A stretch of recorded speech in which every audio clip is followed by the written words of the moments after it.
आउज़ुबिल्लाहिमिनश्शैतानिर्रजीम बिस्मिल्लाहिर्रहमानिर्रहीम। मुझ तक एक वीडियो भेजा गया ये पूछने के लिए कि मैं बताऊं कि क्या सनातन किताबों में वो कुछ लिखा है जो इस वीडियो में बताया गया। मुझसे पूछा गया कि मैं अपनी टिप्पणी दूं कि क्या मोहम्मद ही कल की अवतार है। वीडियो मैंने सुना तो अंत में हिंदुओं को दावत दी जा रही थी कि अपने धर्म को छोड़ कलमा पढ़ लो यानी मुसलमान हो जाओ। पहले वीडियो सुनिए फिर इस पर टिप्पणी करते हैं। भारत में शाये होने वाली किताब काल्की अवतार ने दुनिया भर में हलचल मचा दी है। इस किताब में ये बताया गया है कि हिंदुओं की मजहबी किताब में जिस काल्की अवतार का तज़किरा मिलता है वो आखिरी रसूल हजरत मोहम्मद मुस्तफ़ा सल्लल्लाहु ताला अलैहि वसल्लम बिन अब्दुल्ला है। इस किताब का मुसन्निफ अगर कोई मुसलमान होता तो वो अब तक जेल में होता और उस पर पाबंदी लग चुकी होती, लेकिन इसके मुसन्निफ पंडित वेद प्रकाश ब्राह्मण हिंदू हैं और वो इलाहाबाद यूनिवर्सिटी से वाबस्ता है। वो संस्कृत जबान के माहिर और मारूफ मुहक्किक और स्कॉलर हैं। पंडित वेद प्रकाश ब्राह्मण ने काल्की अवतार की बाबत अपनी इस तहकीक को मुल्क के 8 मशहूर और मारूफ मुहक्किक पंडितों के सामने पेश किया था जो अपने शोबे में मुस्तनद गर्दाने जाते हैं। इन पंडितों ने किताब के बहुत मुताले और तहकीक के बाद ये तस्लीम कर लिया है कि किताब में पेश किए गए हवालाजात मुस्तनद और दुरुस्त हैं। ब्राह्मण पंडित वेद प्रकाश ने अपनी इस तहकीक का नाम काल्की अवतार यानी तमाम कायनात के रहनुमा रखा है। पंडित की अहम मजहबी कुतुब में दरअसल एक अजीम रहनुमा का जिक्र मिलता है जिसे काल्की अवतार का नाम दिया जाता है। तो पंडित ने गहरी तहकीक के बाद ये दावा किया है कि काल्की अवतार से मुराद हजरत मोहम्मद मुस्तफ़ा सल्लल्लाहु ताला अलैहि वसल्लम है जो मक्का में पैदा हुए। चुनाचे उसका कहना है कि तमाम हिंदू जहां कहीं भी हों उन्हें अब किसी और काल्की अवतार का इंतजार करने की जरूरत नहीं, बल्कि इसके लिए उन्हें महज इस्लाम कबूल करना है और आखिरी रसूल हजरत मोहम्मद सल्लल्लाहु अलैहि वसल्लम के नक्शे कदम पर चलना है जो बहुत पहले अपने मिशन की तकमील के बाद इस दुनिया से तशरीफ ले जा चुके हैं। अपने दावे की दलील में पंडित वेद प्रकाश ने हिंदुओं की मुकद्दस मजहबी किताब वेद से आगे बयान किए जाने वाले हवाले दलील के साथ पेश किए हैं। वेद किताब में लिखा है कि काल्की अवतार भगवान का आखिरी अवतार होगा जो पूरी दुनिया को रास्ता दिखाएगा। इन कलिमात का हवाला देने के बाद पंडित लिखते हैं कि इस पेशन गोई का इतलाक सिर्फ हजरत मोहम्मद सल्लल्लाहु अलैहि वसल्लम के मामले में दुरुस्त हो सकता है। वेदों की पेशन गोई के मुताबिक काल्की अवतार एक जजीरे में पैदा होंगे और ये अरब इलाके ही हैं जिन्हें जजीरतुल अरब कहा जाता है। मुकद्दस किताब वेद में लिखा है कि काल्की अवतार के वालिद का नाम विष्णु भगत और वालिदा का नाम सोमाम्प होगा, जबकि संस्कृत जबान में विष्णु अल्लाह के मानों में इस्तेमाल होता है और भगत के मानी गुलाम और बंदे के हैं। चुनाचे अरबी जबान में विष्णु भगत का मतलब अल्लाह का बंदा यानी अब्दुल्ला होगा और संस्कृत में सोमाम का मतलब अमन है जो कि अरबी जबान में आमिना होगा और आखिरी रसूल सल्लल्लाहु अलैहि वसल्लम के वालिद का नाम अब्दुल्ला और वालिदा का नाम आमिना ही है। वेद किताब में लिखा है कि काल्की अवतार जैतून और खजूर इस्तेमाल करता होगा और वो अपने कौलो करार में सच्चा और दयानतदार होगा और ये दोनों फल हुजूर सल्लल्लाहु अलैहि वसल्लम को मरगूब थे, जबकि आप सच्चाई और दयानतदारी में तो इस हद तक मारूफ थे कि मक्का में मोहम्मद सल्लल्लाहु अलैहि वसल्लम के लिए सादिक और अमीन के लक़ब इस्तेमाल किए जाते थे। वेद के मुताबिक काल्की अवतार अपनी सरजमीन के मुअज़्ज़िज़ खानदान में से होगा और ये भी मोहम्मद सल्लल्लाहु अलैहि वसल्लम के बारे में सच साबित होता है कि आप कुरैश के मुअज़्ज़ज़ कबीले में से थे जिसकी पूरे अरब में इज्जत और शाम व इराक में पहचान थी। वेद किताब कहती है कि भगवान काल्की अवतार को अपने खुसूसी कासिद के जरिए एक गार में पढ़ाएगा। इस मामले में ये भी दुरुस्त है कि हजरत मोहम्मद सल्लल्लाहु अलैहि वसल्लम मक्का की वो वाहिद शख्सियत हैं जिन्हें गारे हिरा में अपने खास फरिश्ते हजरत जिब्राईल अलैहिस्सलाम के जरिए तालीम दी गई। हमारे बुनियादी अकीदे के मुताबिक भगवान काल्की अवतार को एक तेज तरीन घोड़ा अता फरमाएगा जिस पर सवार होकर वो जमीन और 7 आसमानों की सैर कराएगा। तो मोहम्मद सल्लल्लाहु अलैहि वसल्लम का बुराक पर मेराज का सफर इस पेशगोई को मिस्ताक बनाकर इसे आपकी बाबत दुरुस्त साबित करता है। नीज लिखा है कि हमें यकीन है कि भगवान काली अवतार की बहुत मदद करेगा और इसे बहुत कुव्वत अता फरमाएगा और हम ये जानते हैं कि ग़ज़वा बद्र में रसूलुल्लाह सल्लल्लाहु अलैहि वसल्लम की फरिश्तों से मदद फरमाई गई। पंडित वेद प्रकाश लिखते हैं कि हमारी सारी मजहबी किताबों के मुताबिक ये पेशगोई मिलती है कि काल्की अवतार घुड़सवारी, तीरंदाजी और तलवारबाजी में माहिर होगा। पंडित वेद प्रकाश ने इस पेशगोई पर बड़ा खूबसूरत तबसरा किया है जो बहुत अहम और काबिल गौर है। वो लिखते हैं कि घोड़ों, तलवारों और नेज़ों का जमाना बहुत पहले गुजर चुका। अब तो टैंक, तोप और मिसाइल जैसे हथियार इस्तेमाल में हैं। लिहाजा ये अक्लमंदी नहीं है कि हम इस दौर जदीद में तलवारों, नेज़ों और बर्छियों से मुसल्ला काल की अवतार का इंतजार करते रह जाएं। हालांकि हकीकत यह है कि मुक़द्दस किताबों में काल की अवतार के वाज़े इशारे हज़रत मोहम्मद सल्लल्लाहु अलैहि वसल्लम के बारे में हैं, जो इन तमाम हरबी फ़नून में महारत रखते थे। टैंक, तोप और मिसाइल के इस दौर में घुड़सवार, तीरजन और तीरंदाज काल की अवतार का इंतजार निरी हिमाकत है।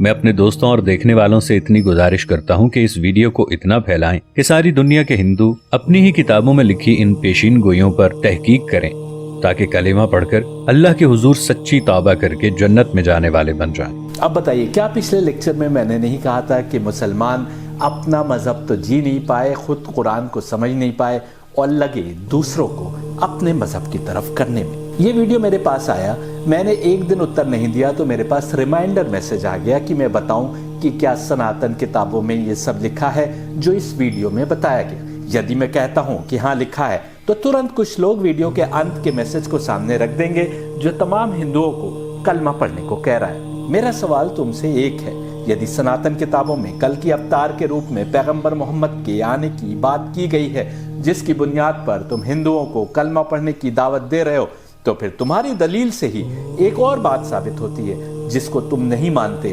और वो ये कि सनातन किताबें जो आगे होने वाले वाकयात की भविष्यवाणी कर रही हैं वो भी सच्ची हैं और उसी सोर्स से है जिस सोर्स से तुम कुरान को मानते हो। अब बताओ, क्यों नहीं मानते तुम उन किताबों को, क्यों नहीं पढ़ते तुम उन किताबों को? तुम वेद और गीता को पढ़ने में अपना समय क्यों नहीं लगाते, जबकि तुम्हारी किताब कुरान कह रही है और साफ साफ कह रही है 384 में, say O prophet we believe in Allah and what has been revealed to us and what was revealed to Abraham, Ishmael, Isaac, Jacob and his descendants, and what was given to Moses, Jesus and other prophets from the Lord, we make no distinction between any of them and to him we fully submit. अब आपने समझा, मेरे पिछले lecture में मैंने जो कुरान की आयत से साबित किया था कि ईसाई होने के बावजूद कुरान उनको हमेशा के लिए जन्नत में जाने की बशारत दे रहा है। यहाँ पर उसके आगे to him we fully submit, उसके आगे फुल्ली सबमिशन जो कर रहा है उसके लिए बेहतरी है। अब वो चाहे कुरान कह रहा है कि हम बिलीव करते हैं उस सब में जो हमारे बीच भेजा गया, जो अवतरित हुआ हमारे परमात्मा की तरफ से, क्योंकि वो परमात्मा सारी सृष्टि का है, सारे जमाने का है। उसने कहीं पर कुछ भेजा, कहीं कुछ भेजा, तो अब तुम आखिरी किताब को दामन पकड़े बैठे हो। इसीलिए तुम्हें आखिरी किताब नहीं समझ में आ रही पूरी तरीके से, क्योंकि पहले जो रेफरेंस टू कॉन्टेक्स्ट थे, जिन किताबों को पहले भेजा गया था और जहां कुछ पॉइंट्स को ज्यादा डिटेल में बताया गया था, तुमने उन किताबों को अपना नहीं समझा और फिर तुम हर किसी को लगे इस किताब को, जो अल्टीमेटली कल्मिनेशन था सारी टीचिंग्स का जो दुनिया भर में आई थी, इस किताब को तुम लगे कि इसकी तरफ सबको ले आओ, उनकी किताबों को छोड़कर जो उसी सोर्स की किताबें थी जिस सोर्स की ये किताब है। कुरान साफ कह रहा है कि तुम किसी अवतार में डिस्टिंक्शन नहीं कर सकते, अंतर नहीं कर सकते, फर्क नहीं कर सकते। क्यों? क्योंकि सभी एक ही सोर्स से है। यही नहीं, आगे तुम देखोगे कि दुनिया में आए तमाम अवतारों के अंदर बस कुछ ही दिव्य आत्माएं काम कर रही थी। कुरान ने सब अवतारों का नाम नहीं लिया, राम और कृष्ण का नाम नहीं लिया, लेकिन जिनका नाम लिया, Abraham, Ishmael, Isaac, Jacob, Moses, Jesus, तुम तो इनको भी आपस में बराबर नहीं जानते और पैगंबर मोहम्मद के बराबर तो जरा भी नहीं मानते। सब अवतारों का एक ही मकसद था, एक क्रिएटर के आगे सबमिशन का मार्ग बताना, उसके आगे ही तमाम कर्मों को सुपुर्द करने का मार्ग बताना। और यही कारण है कि कुरान तमाम अवतारों को यदि एक जैसा बता रहा है और सब में फर्क ना करने की बात कर रहा है, तो दूसरी तरफ कुरान तमाम किताबों को भी बराबर समझने का संदेश दे रहा है। तुमने नहीं समझी तो फिर तुम कैसे मुसलमान? तुम्हारी किताब जो कह रही है तुम उस पर कितना चल रहे हो? 2:62 देखिए, those who believe in the Quran, those who follow the Jewish scriptures and the Christians and the Sabians, any who believe in God and the last day and work righteousness shall have their reward with their Lord. On them shall be no fear, nor shall they grieve. शर्त है कि उस एक खुदा उस absolute God के आगे अपने को सबमिट करो और आखिरी दिन जब फैसला होगा उसको मानो। एंड वर्क राइटियसनेस, अपने को बेहतर इंसान बनाओ, अपने को ऐसे कर्म करने वाला बनाओ जो तुम्हारी रूह पर असरअंदाज हो, उसको पाकीज़गी की तरफ ले जाने वाले कर्म हो। तुम ऐसा करने वाले होगे तो तुमको अपने लॉर्ड की तरफ से कोई डर नहीं होगा और ना ही तुमको अफसोस होगा कि तुमने अपनी जिंदगी व्यर्थ ही खपा दी। यदि तुमने परमात्मा की ओर से आई किताबों को अपना समझा होता और उनमें अंतर ना किया होता और परमात्मा की ओर के तमाम अवतारों को भी अपना समझा होता तो आज तुम जलील और रुस्वा नहीं हो रहे होते। तुम लग गए दूसरों को अपना धर्म छोड़कर कलमा पढ़वाने में, जबकि तुमने स्वयं अपने ऊपर काम नहीं किया, अपने को राइटियस नहीं बनाया, खुद सबमिशन के उस लेवल पर नहीं पहुंचे जिस लेवल के ऊपर दूसरे तुमको देखते कि ये होता है सबमिशन। इस लेवल पर खुदा वाले होते। पिछले लेक्चर में तुम सुन चुके हो कि कैसे कुरान कह रहा है, ईसाइयों के लिए कह रहा है जो मुसलमान नहीं हुए थे, कि वो हमेशा हमेशा के लिए स्वर्ग में रहेंगे जिसके नीचे नदियां बह रही हैं। अब सुनो, कल की अवतार कौन होंगे ये सुनो। कल की हमारे तुम्हारे बनाए अवतार नहीं होंगे कि जिधर चाहे उनको मोड़ दो, वो परमात्मा की ओर के अवतार होंगे। तुम फैसला करो कि तुम परमात्मा की ओर का अवतार कबूल करने को तैयार हो कि नहीं हो। यदि तुम मुसलमान हो तो हिंदुओं को मुसलमान बनाने से पहले ये फैसला कर लो कि तुम में से कौन वहाबी, देवबंदी, अहले हदीस, शिया, बोरा, अलवी, इस्माइली या और कोई परमात्मा के रास्ते पर है और कौन नहीं, क्योंकि सभी समझते हैं कि वही सही रास्ते पर हैं। ठीक वैसे जैसे हर हिंदू, हर ईसाई, हर बुद्धिस्ट, हर कोई जो किसी भी मजहब को मान रहा है वो उसको इसीलिए तो मान रहा है कि वो समझता है कि बस वही सीधा रास्ता है, बस वही सच्चा रास्ता है और तमाम दूसरे लोग गुमराह हैं। यही तो कलयुग की निशानी है, क्योंकि तुमने अक्ल का इस्तेमाल करना छोड़ दिया है। तुम सिर्फ और सिर्फ बाप दादा के मजहब को मान रहे हो और उसके मुकाबले में जो भी टीचिंग आती है उसको उससे कंपेयर करने की कोशिश करते हो। ये कलयुग है, ये तो आप बहुत अच्छे से जानते हैं। यदि आप हिंदू हैं तो आप ये भी जानते हैं कि सनातन ग्रंथों के अनुसार कलयुग के अंत में जिस मसीहा को आना है वो कल की अवतार है। लेकिन आम हिंदुओं में ये भी मान्यता है कि कलयुग की कुल अवधि 4,32,000 सालों की होगी। हिंदू मानते हैं कि कलयुग प्रारंभ हुआ उस समय जब अवतार श्री कृष्ण ने इस दुनिया को छोड़ा, यानी जब वो वैकुंठ के लिए सिधारे। माना जाता है कि अवतार श्री कृष्ण इस दुनिया में करीब 5,000 वर्ष पहले थे। भारत में खगोल शास्त्र के अनुसार कलयुग की शुरुआत ईसा पूर्व 3102 वर्ष के फरवरी महीने की 18 तारीख को हुई थी। पुराणों में इसी तारीख का उल्लेख श्री कृष्ण के वैकुंठ जाने के समय को लेकर भी होता है, यानी जिस दिन श्री कृष्ण ने इस दुनिया को छोड़ा उस दिन से हिंदू मान्यता के अनुसार कलयुग की शुरुआत हुई थी। जिस न्यूज वीडियो में ये जानकारी बताई गई उसी वीडियो से ये भी साबित होता है कि ईसा पूर्व 3102 से ईसा पश्चात 2024 तक 5,126 वर्ष बीत चुके। परंतु जो हिंदू मानते हैं कि कलयुग की कुल अवधि 4,32,000 वर्ष की होना तय है, उनको कल की अवतार के आने को लेकर भी कोई चिंता नहीं है, क्योंकि उनके अनुसार अभी करीब 4,25,000 वर्ष बचे हैं कलयुग के अंत में। परंतु यही वीडियो ये भी साबित करता है कि कलयुग का अंत किसी भी समय हो सकता है। एंड इस समय हो सकता है जब तुम ये वीडियो सुन रहे हो, इस समय भी कल की अवतार यानी जिसको मुसलमान मेहदी कहते हैं वो हमारे तुम्हारे बीच आ सकता है, क्योंकि धर्म इस दुनिया से रुखसत हो चुका है और जो कुछ भी भविष्यवाणियां ग्रंथों में की गई हैं कलयुग के अंत के लिए उनमें की अधिकतर पूरी हो चुकी। ऐसे में कल की अवतार कभी भी हमारे बीच आ सकती है। मैंने एक वीडियो में दिखाया था कि जहां हिंदू किसी कल की अवतार की प्रतीक्षा कर रहे हैं, वहीं मुसलमान ईसा और मेहदी नाम के 2 मसीहाओं की प्रतीक्षा कर रहे हैं। यहूदी किसी मसीहाज के आने की प्रतीक्षा कर रहे हैं और ईसाई ईसा और ईसा के संग एक और मसीहा के आने की प्रतीक्षा कर रहे हैं। यही नहीं, साउथ अमेरिका के रेड इंडियंस क्वैट्ज़ालकोट्ल नामी किसी मसीहा के इंतजार में थे।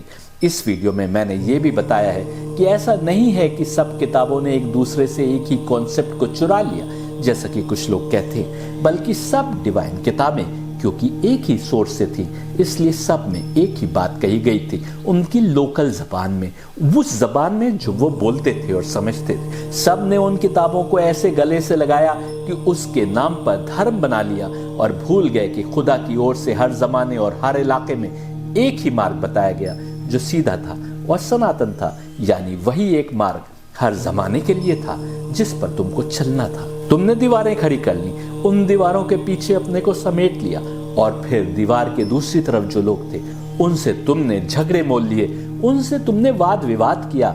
मेरा धर्म बेहतर कि तुम्हारा धर्म बेहतर, मेरा अवतार बेहतर कि तुम्हारा अवतार बेहतर, जबकि ये अवतार और वो अवतार दोनों एक ही सोर्स के थे। दीवारें तो तुमने खड़ी करी क्योंकि तुम्हारे बीच जुल्मत भी अपने काम कर रही थी। सवाल यह है कि यदि सृष्टि का क्रिएटर एक है तो उसकी ओर से एक ही मार्ग तो बताया गया होगा। ये बात गीता और कुरान दोनों से साबित होती है। गीता कहती है कि जब जब धर्म की हानि होती है और अधर्म फैल जाता है और तब तब धर्म को फिर से स्थापित करने और अधर्मियों का नाश करने के लिए परमात्मा की ओर का अवतार आता है। जब जब और तब तब की बात हो रही है। और कुरान कह रहा है कि हमने यानी परमात्मा ने विभिन्न भाषा बोलने वालों के बीच रसूल यानी अवतार भेजे, उनकी ही भाषा बोलते हुए। यदि कुरान ये कह रहा है तो ऐसा तो हुआ नहीं होगा कि कोई रसूल यानी अवतार अरब में पैदा हुआ होगा और उसको संस्कृत सिखाकर भारत की ओर पलायन करने को कहा गया होगा, बल्कि भारत में आने वाला रसूल यानी अवतार भारत में पैदा हुआ। संस्कृत या पाली या कोई और भाषा जो यहाँ बोली जाती थी वो बोलने वालों के बीच पैदा हुआ। तो अरब में पैदा होने वाला अवतार अरबी भाषा बोलने वालों के दरमियान पैदा हुआ। देखिए 5:48 कुरान की, to each among you have we prescribed a law and an open way, if God had so willed he would have made you a single people, but his plan is to test you in what he has given you. So strive as in a race in all virtues. The goal of you all is to God. It is he that will show you the truth of the matters in which you dispute. जहाँ पर dispute है तुम्हारे बीच, उसमें अगर कोई रास्ता दिखाएगा तो वो दिखाएगा जो तुम्हारा रब है। तुम कैसे दूसरे को इधर और अपने को उधर जाने की बात कर सकते हो। To each among you we prescribed a law in an open way. तुम जितने भी हो, तुम सबके बीचों बीच हमने एक लॉ बनाया और एक रास्ता बताया। अगर गॉड चाहता तो वो सबको एक ही पीपल बना देता है, एक ही रास्ते पर बना देता, लेकिन उसका प्लान एक ही रास्ते पर सबको बनाना नहीं है। नूर और जुल्मत का खालिक तो वो है, उसने क्रिएट किया है ये परीक्षा, उसने क्रिएट किया है ये exam. But his plan is to test you in what he has given you. तुम्हारे बीच जो आया उस पर तुम चल रहे हो कि नहीं। तुमको जो दिया गया, तुमको जो राह बताई गई, तुमको जो इबादतों के तरीके बताए गए, राह तो एक ही है। उन इबादतों के तरीके से तुम उस तक पहुंचने की कोशिश कर रहे हो। उन इबादतों के तरीके से तुम क्या बेहतर इंसान बनने की कोशिश कर रहे हो। So strive as in a race in all virtues. Virtues को इकट्ठा करना ही तो सारी टीचिंग्स का मकसद था। तुमने वर्च्यूज इकट्ठा करना छोड़ दी, तुमने अच्छाइयाँ इकट्ठा करना छोड़ दी, और तुम समझते हो कि तुम जिस रास्ते पर हो, भूले भटके हुए हो भले ही तुम उस रास्ते से, और तुम पहचान भी नहीं पा रहे कि वो एक मार्ग कौन सा है। तुम समझते हो कि वही जो तुम कर रहे हो बस वही सच्चा है। तुम किसी मार्ग से भी चलो, कुरान कह रहा है कि तुम्हारा लक्ष्य गॉड होना चाहिए, एब्सोल्यूट गॉड जो क्रिएटर है सारी सृष्टि का। और 22:67 देखिए, to every people have we appointed rites and ceremonies which they must follow, let them not then dispute with thee on the matter, but do thou invite them to thy Lord, for thou art assuredly on the right way. तुमको दूसरों को invite करने को जरूर कहा गया है, यदि वो बहकर उस एक खुदा के आगे नतमस्तक नहीं हो रहे जो सारी सृष्टि का रब है। पर यदि वो अपनी किताबों से उस तक पहुंच रहे हैं तो फिर वो मकसद को पूरा कर रहे हैं। उनको अगर इधर का रास्ता दिखाना होता तो कुरान कह रहा है कि वो दिखाएगा, तुम नहीं दिखाओगे। लेकिन ये समझ लो कि तुम किसकी ओर इनवाइट करोगे दूसरों को। क्या तुम अपनी ओर करोगे? जैसे पथभ्रष्ट तुम हो, तुम ही तो कारण बने हो मुसलमानों के रुस्वा होने का। तुम ही तो कारण बने हो कि आज लोग कुरान पर और तुम्हारे रसूल पर अटैक कर रहे हैं। फिर तुम क्या अपने मौलवियों और मुल्लाओं की तरफ इनवाइट करोगे दूसरों को? तुम कहोगे नहीं, हम पैगंबर मोहम्मद की ओर इनवाइट करेंगे। तो समझो बहुतेरे थे उनकी जिंदगी में भी जिन्होंने उनको करीब से देखा था, फिर भी उनको नहीं पहचाना। क्यों? आज तो तुम उनको बता रहे हो जिन्होंने जाना ही नहीं कि पैगंबर मोहम्मद का असल कैरेक्टर क्या था। पर उन्होंने जो उनकी जिंदगी में उनके आसपास थे वो उन्होंने क्यों नहीं पहचाना? क्योंकि उन्होंने अपनी आत्मा को गड्ढे में डाल रखा था। तुम किसी को इधर बुलाओगे भी उधर से तो क्यों कर पहचानेगा? पहले उसको अपनी आत्मा को बेहतर बनाने का संदेश तो दो। तुम उसको वर्च्यूज इकट्ठा करने का संदेश दो। तुम उसको अपनी आत्मा को पाक करने का रास्ता तो बताओ। तुम अपनी आत्मा को बेहतरी के मार्ग पर लगाओ, वो अपनी आत्मा का जिम्मेदार है। तुम स्वयं इस मार्ग को छोड़े पड़े हो, तभी तो तुम्हारी बात का असर समाप्त हो गया है।